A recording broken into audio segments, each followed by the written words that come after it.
अभी को राम राम हो। एक बड़ी न्यूज़ है, ये नहीं क्लियर अभी ये कर्मचारियों के हित में है या खिलाफत में है, इसके क्या नतीजा होगा।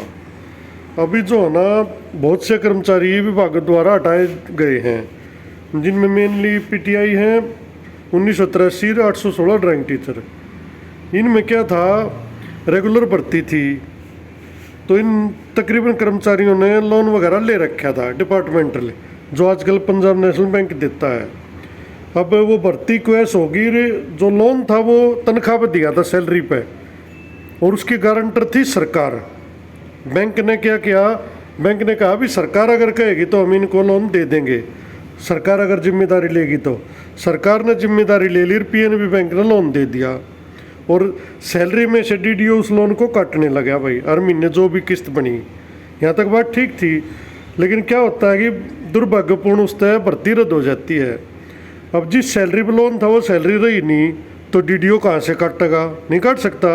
और कर्मचारी ने उस सैलरी पर लोन लिया, सैलरी आनी बंद होगी तो वो कहाँ से देगा, क्योंकि उसकी रेगुलर इनकम बंद होगी। अब 20,000 25,000 किसी का लोन है तो वो कहाँ से भरेगा, एक समस्या ये आएगी, और पिछले 1-1.5 साल से इसमें चल रही है। अभी इसमें क्या किया है, जो ट्रेजरी की साइट पे है उस पर अपडेट आया है, निम्न कर्मचारियों ने अपने ऋण की किस्त पंजाब नेशनल बैंक में जमा नहीं की है, इसलिए उन्हें बैंक द्वारा डिफॉल्टर घोषित किया गया है। कर्मचारियों को अपनी डिफॉल्ट राशि इस जो साइट इसके माध्यम से चालान का ऐड दे रखा है, रिकवरी ऑफ डिफॉल्ट में जमा करानी होगी, न था मुख्य सचिव वित्त के आदेशानुसार डीडीओ का वेतन रोक दिया जाएगा। ऋण की मूल राशि समाप्त होने के तुरंत बाद ब्याज की राशि ऐड द्वारा डालकर कटौती शुरू करे। तो ये जो आदेश था इसका पालन हो गया भाई, डीडीओ का वेतन रोक दिया गया है। अब एक साथी ने डिटेल भेजी थी, बात बताता हूँ क्या था। उसके पास डीडीओ का फ़ोन आया कि भाई आपकी ये अमाउंट है 2,76,806, आप इसको भरो वरना आपके खिलाफ FIR होगी। वो बंदा ये सुनकर बैंक में चला गया, चलो भाई मैं भरता हूँ, ठीक है भाई तो भरना ही पड़ेगा। बैंक वाले ने जाते बोला कि हमने तो आपसे कुछ नहीं लेना, हमारी तो गारंटर सरकार थी, सरकार ने आपका पूरा लोन चुका दिया है, बैंक आपके खिलाफ ना तो कोई कार्रवाई करे, ना FIR करे, ना आपको फ़ोन करे।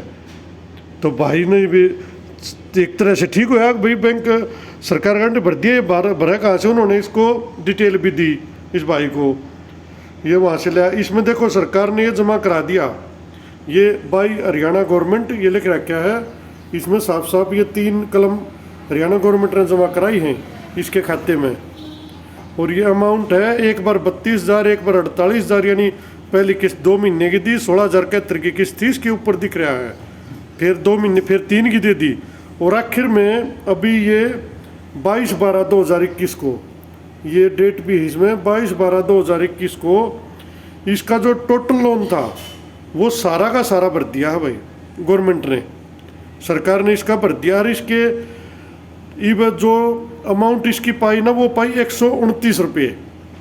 अब इसने क्या करा, 130 रुपये की पर्ची बनाकर वहीं पर जमा करा दी। मैनेजर बोला भी आपके सिर्फ 129 रुपये बकाया, आप ये भर दो, बैंक ने आपसे कुछ नहीं लेना, आपकी सरकार जाना और वो जाना है। ये उसने भरकर आ गया, उसने मेरे तक डिटेल शेयर की। अब सवाल यो है, तनख्वाह देखो कर्मचारी का तो कुछ कर नहीं सकते, क्योंकि तनख्वाह पर लोन था, क्या करेगा डिपार्टमेंट, अरे FIR करेंगे तो डीडीओ ही करेंगे। हालांकि डीडीओ की कोई गलती नहीं, क्योंकि डीडीओ ने तो सरकार के नियम अनुसार लोन दे दिया भाई, और उसने सिर्फ ये शनाख्त करी थी कि भैया कर्मचारी कार्यरत है, मैं इसकी तनख्वाह में दियो काटते रहेंगे, बस इतनी ही बात थी। अब इसमें आप सब भी अपनी राय देना, आपका लोन भर दिया गया है गवर्नमेंट द्वारा या नहीं भरा गया है, और आपके पास डीडीओ का फ़ोन आता है तो आपको क्या करना चाहिए। देखो वैसे तो इसमें कुछ करने की आवश्यकता नहीं, क्योंकि डीडीओ का काम है, तनख्वाह डीडीओ की रुकी है, सरकार आपके खिलाफ FIR करा नहीं सकती, मुझे नहीं लगता, और कराएगी तो वो आगे देखियो। अब ये सिर्फ डीडीओ के ऊपर आदेश लागू किया, हर डीडीओ की सैलरी मई जो महीना उसकी रोक दी गई है, उनके बिल नहीं बन रहे, ट्रेजरी में उनका नाम ही शो नहीं हो रहा। तो इसमें आप सब भी अपनी राय देना और बताना कमेंट में भाई किसके साथ क्या चल रहा है। धन्यवाद।